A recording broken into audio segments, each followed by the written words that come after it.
Es el método que decide utilizar madres, padres y personas encargadas para cuidar y educar a través de conductas de disciplina no violentas. Esta forma de cuidado no se adquiere de forma natural, es algo que las personas adultas pueden aprender y hablar acerca pues, de este tema, o para hablar de este tema, tenemos con nosotros a Erika Gutiérrez, ella es psicóloga de Fundana. Te damos de bienvenida, Erika, ¿cómo estás? Hola, Erika. Muchas Bienvenida a Agenda de Éxitos. ¿Qué es eso de la crianza positiva? Y no sé, siempre dicen que comparar es odioso, pero hay que establecer, bueno, qué es la crianza positiva y cuál es la otra crianza que no está enmarcada dentro de este concepto de crianza positiva y bueno, digamos, cuál es el beneficio de esta manera de criar a nuestros niños. Bueno, principalmente vamos a hablar de crianza positiva como el método que vamos a usar para poder orientar, para ayudar a crecer a los niños de una manera que no tenga que ver nada con lo que es la negligencia, el maltrato, el trato cruel, el maltrato físico o cualquier tipo de humillación. Entonces, principalmente la diferencia va a ser en lo que vamos a obtener después. La idea principalmente es que podamos a futuro tener adultos sanos emocionalmente, adultos que se puedan relacionar de manera positiva. Claro, todo eso es muy importante porque también de eso depende el futuro hasta de un país, Erika, si se quiere, ¿no? De alguna manera contribuir a criar muchachos sanos mentalmente, físicamente. ¿Por dónde empezar? ¿En qué momento exactamente comienza un padre, una madre a dar, digamos, esa crianza que pueda ser o convertir a su hijo en un buen ciudadano, en una buena persona, en fin? Lo ideal es que comenzara desde antes de que el bebé naciera, porque ya desde que comienza un embarazo deseado, desde que es un bebé querido, ya podemos comenzar a aprender lo que es la parentalidad positiva. Tal como estaban mencionando, no es algo que viene con nosotros, no es algo que tenga que ver como un instinto materno, es algo que aprendemos desde nuestra propia crianza. Sin embargo, nunca es tarde. Entonces, a pesar de que quizás fuimos criados de una manera no tan positiva, porque esto también es como un continuo. Sí. No es solamente el extremo malo o el extremo bueno, porque el perfecto tampoco existe. Entonces vamos a tener la posibilidad siempre incluso de sanar situaciones que hayamos cometido con nuestros propios hijos. Pudimos haber tenido algunos errores, algunos desfases, y posteriormente a estas formaciones, pues se pueden mejorar muchas cosas y sanar muchísimo. Sí, porque en muchas oportunidades vemos que el argumento para un tipo de crianza es que, bueno, es que a mí me criaron así. Yo recibí ese y mira dónde estoy. A mí no me ha pasado nada porque en un momento determinado me dieron un cholazo. O porque tal, un jalón de orejas, o no sé, o porque me dijeran tal cosa, mira, aquí estoy bien, estoy sano, no estoy traumatizado. Entonces yo creo que esa es la manera correcta y por lo tanto educo a mis hijos de esa manera. Cosa que a veces uno siente que como que se salta una generación, porque entonces las abuelas tienen una manera distinta de criar a los niños que los padres. No sé si es un tema generacional, no sé, un problema de la juventud y de los, no sé, de las calenteras que uno agarra cuando de joven, que ya de más mayor hay otra tolerancia, hay otra manera de ver la vida. Pero no sé, ¿cómo enmarcamos eso cuando uno viene de un tipo de crianza? ¿Y en qué momento me doy cuenta, ya va, por aquí no es el camino, tengo que cambiar el rumbo y tengo que no repetir el patrón que utilizaron conmigo porque eso va a ser mejor? Fíjate, nosotros comenzamos con el tema de parentalidad explorando la propia parentalidad, porque normalmente decimos, no, los niños vienen sin un manual. A nosotros nadie nos enseñó a ser padres y realmente sí tuvimos un modelo a seguir, un modelo positivo, un modelo negativo, pero allí estuvo un modelo, quien nos crió a nosotros en su momento. Lo primero que hacemos para mejorar nuestra parentalidad es ver un poquito hacia atrás y decir, ¿qué hicieron conmigo? ¿Cómo me sentí yo en ese momento? Y desde la empatía comenzar a cambiar. Normalmente la parentalidad se repite, es decir, mis padres hicieron esto y yo más o menos lo repito. El punto es cuando yo tomo conciencia y digo, cuando mamá hacía esto, cuando papá hacía esto, ¿cómo me sentía yo? ¿Sentía que realmente estaba reflexionando sobre mi mala conducta o me sentía molesto, me sentía rabioso? ¿Esto a qué me va a llevar? A que quizás ahora con mis hijos yo digo, esto no lo voy a hacer de esta manera. Y puedo decidir qué repetir, porque quizás esto que hacía mamá, por ejemplo, digamos que cada vez que yo sacaba una buena nota, papá me llevaba a comer helado, eso es algo positivo, algo que me gustó, es algo que voy a repetir. Pero quizás el regaño que me daba mi mamá todos los días o la manera que podría ser incluso un poco humillante, el bullying, este tipo de cosas que suceden en casa, yo digo, esto no me sentó bien. Yo me sentía muy mal ante esta situación y esto es lo que yo voy a cambiar con mi hijo. La idea es que por medio de la experiencia y de estas formaciones, que es la parte como más bonita de la parentalidad, que siempre la podemos ir mejorando. Y si hay un cambio generacional, nosotros vamos de generación en generación y va cambiando el modo de la parentalidad. Incluso lo que es la parte de la violencia en la parentalidad ha bajado muchísimo. Ha ido bajando mucho con el tiempo, sin embargo sigue normalizada todavía en algunas casas. Y vemos como quizás hace 40 años, 50 años, el correazo era algo totalmente normal, e incluso cosas que ahorita parecen tortura, que uno conversa a veces con personas mayores de arrodillar a los niños en chapas. Estas cosas que a nosotros nos parecen inimaginables, ya no se hacen, pero todavía nos parece que está bien la nalgada. Y en algunos momentos incluso eso se llevaba a la escuela. Y en la escuela se tenía, el maestro, la maestra tenían como una potestad de hacer ese tipo de maltrato, y ahí que alguien fuera a reclamar porque a lo mejor podía recibir otro en la casa. Así no, es. O sea, se asumía. Yo afortunadamente no viví eso, pero uno escuchó cuentos de generaciones anteriores que eso ocurría, como dices tú, con normalidad. Sí, señor. Y era terrible y causó mucho trauma, y lo peor del caso es que, como nos explica Erika, y conversamos, amigos, con Erika Gutiérrez, psicóloga de Fundana, eso después no solamente se revierte, ¿no? Sino que hace tanto daño a ese ser que se está formando, que está creciendo, que lo están criando, que posteriormente, cuando ya es un adulto, hace exactamente lo mismo con sus propios hijos. Bueno, tenemos que hacer una pausa, Erika, pero me gustaría dejarte una pregunta al aire, y es que definitivamente, y sobre todo para esas parejas que están comenzando, que de repente, pues bueno, están esperando su primer bebé, o que están pensando en formar familia, ¿cuáles son exactamente las bases de una crianza positiva? Y eso lo estamos conversando con Erika a propósito de un taller de crianza positiva que ella va a dictar en Fundana próximamente, y todas las coordenadas se las vamos a dar luego de esta pausa aquí en Agenda Éxitos. ¿Cómo te extraño? Una oportunidad para empezar. 2023. Circuito Éxitos. Caracas, Maracay, Puerto La Cruz, Puerto Ordaz. Barquisimeto, El Vigía, Mérida, Táchira. Margarita, Maracaibo, Maturín. Circuito Éxitos. Encontremos más motivos para compartir. Sonidos. En primera fila.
cuenta Divisas Plus de Banplus es lo máximo. Y es que con Pago Plus, particularmente hago mis pagos móviles rapidito, en bolívares, con cargo a mi cuenta en divisas.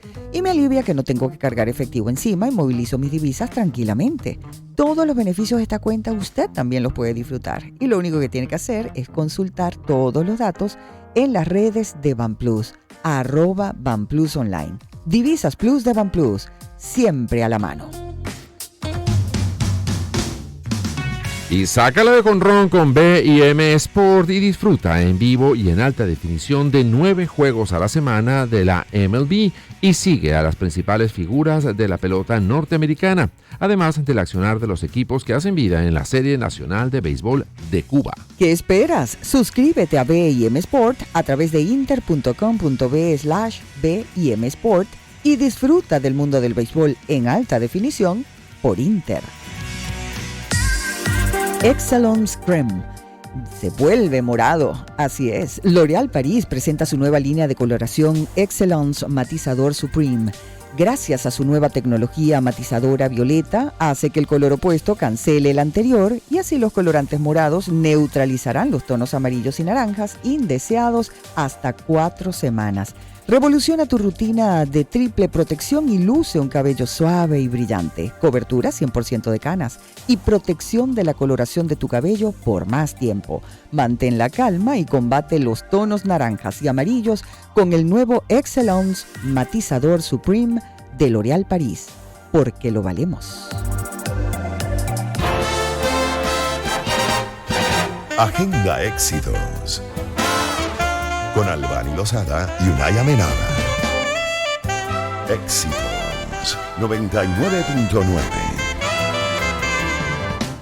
Bueno, la crianza positiva, ¿cómo implementarla? Ese es el tema que tratarán próximamente en un taller dictado por la psicóloga de Fundana, Erika Gutiérrez.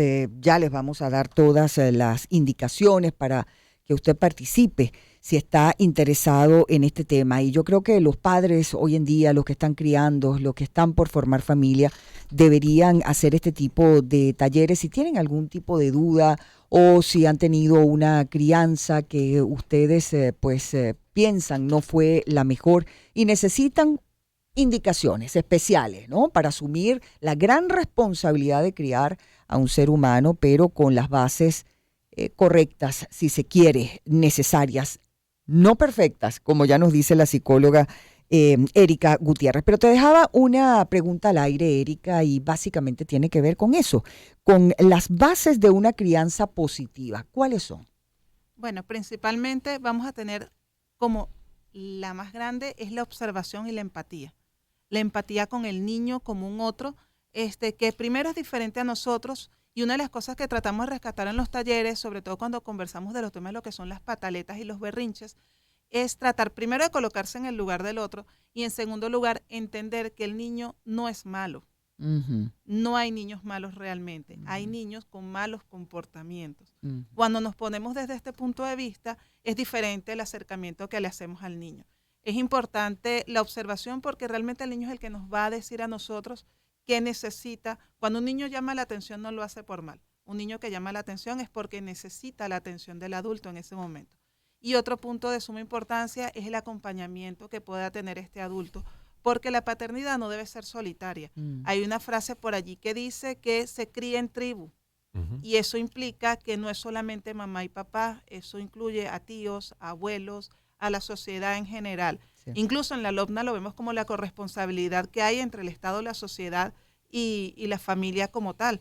Ese apoyo y esa contención que se le puede dar a los padres es de suma importancia, porque la mayoría de las veces vemos que el maltrato no se da por un odio que se tenga hacia el hijo. Uh-huh. El maltrato se suele dar porque el padre termina de alguna manera desbordándose emocionalmente ante lo que es la paternidad, porque la paternidad también es un reto y también tiene sus dificultades y necesitan de apoyo también. Entonces, esa contención que puedan darle por la parte social es de suma importancia. Ahora, vamos a dar tal vez algunos tips, sin querernos adelantar al taller que vas a dictar próximamente. Claro, hay también un principio de autoridad que a lo mejor se tiene que tener. No es lo mismo, porque a veces siempre pensamos que son papá y mamá que están criando a un hijo, pero resulta que a lo mejor no es uno, son tres. Entonces, y con cada uno tienes que tener actitudes distintas y posiciones distintas ante lo que está ocurriendo, porque seguramente entre ellos no son iguales y los papás de cada uno de ellos no son los mismos, aunque se llamen igual y tengan el mismo número de cédula, pero no es el mismo. Hace poco conversaba con unos amigos, no es lo mismo cuando yo tuve a mi hija con 32 años a cuando tuve al último con 40. Yo era una persona distinta. Entonces, si me llamaba igual, tenía el mismo número de cédula, pero yo era una persona distinta. Claro. De una cosa digamos, de una situación a la otra, y no es lo mismo la paciencia que le tienes al primero con la paciencia que le tienes al tercero. Y ese tipo de cosas. O sea, hay cómo manejar esas situaciones y donde tienes que establecer, a lo mejor, principios de autoridad, donde dejar claro que yo no soy amigo tuyo, tampoco soy tu enemigo, pero hay unas reglas de juego que se tienen que cumplir en la casa, etcétera, etcétera. ¿Cómo manejar eso de manera positiva, asertiva y productiva, sobre todo? Claro, lo que tú mencionas es totalmente cierto. A veces, aunque se tengan varios hijos en la casa y las personas que tienen más de un hijo se dan cuenta, cada hijo es totalmente diferente.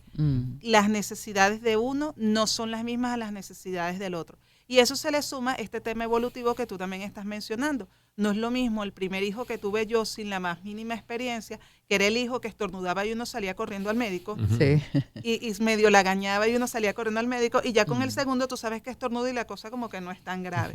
Evolutivamente nosotros también vamos mejorando la paternidad y la práctica nos va ayudando también, nos hace sentir como mucho más confiados con nosotros mismos. Y allí volvemos a lo mismo, a la observación y a la empatía siempre con el otro, porque cuando yo estoy abierto desde mi punto de vista de que el otro me está necesitando, de que el otro me necesita a mí como un orientador, y es un punto importante también aclarar de este tema de amigos o padres. No somos amigos, no es la idea. Los niños tienen sus amigos en el colegio y sus amigos que son sus pares, pero no hay que confundir lo que es el respeto con la autoridad. Okay. La idea como padres es obtener respeto y que ellos nos vean como una figura orientadora, pero no en ningún momento causar temor, que era lo que pasaba principalmente con el castigo físico. Funcionaba, sí. La disciplina por medio del castigo físico funciona, pero funciona a través del temor, no del conocimiento y no a través de la reflexión de lo que está sucediendo. Normalmente el niño aprendía a no hacer cosas o hacer algo para evitar el castigo físico.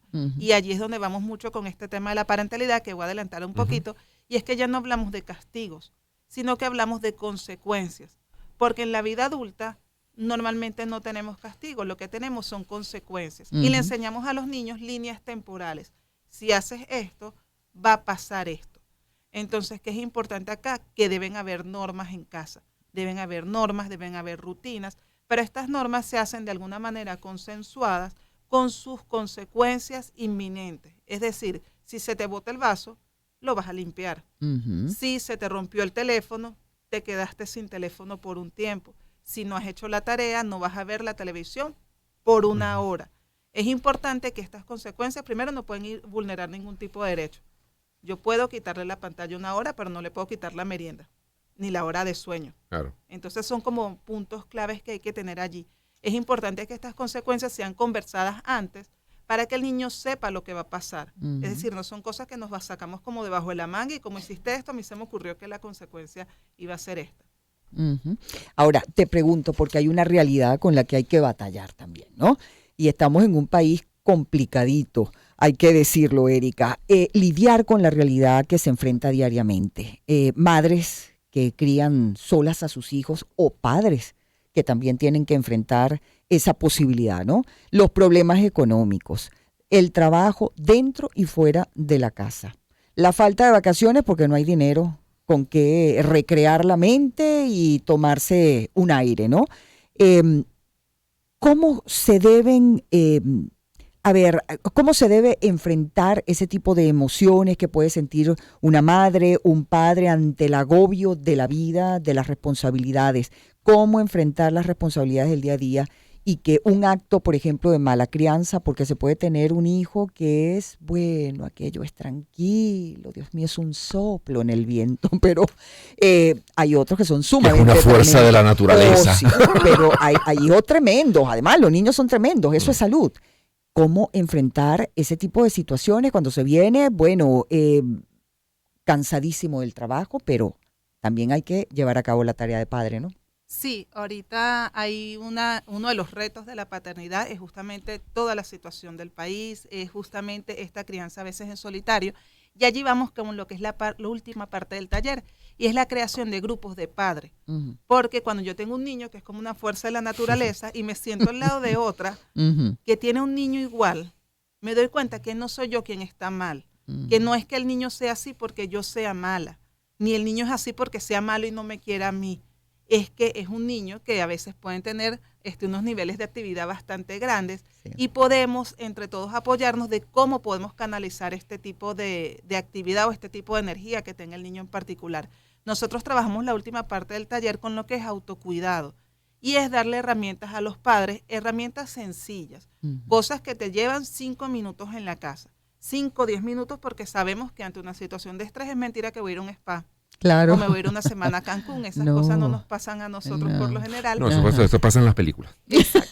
Solamente. Pero son cosas muy pequeñas que tienen que ver con ejercicios de respiración, Ujú. incluso con un grupo que vamos a crear online, porque el taller no es solamente la parte formativa, vamos a tener un grupo de padres que queremos que se conforme como un grupo de apoyo, donde quizás yo me puedo sentar y hablar con alguien y decir, me estoy sintiendo muy mal, no sé Ujú. qué hacer, estoy totalmente desbordado, o por llevarlo a lo más coloquial, el niño me está como volviendo loca, Claro.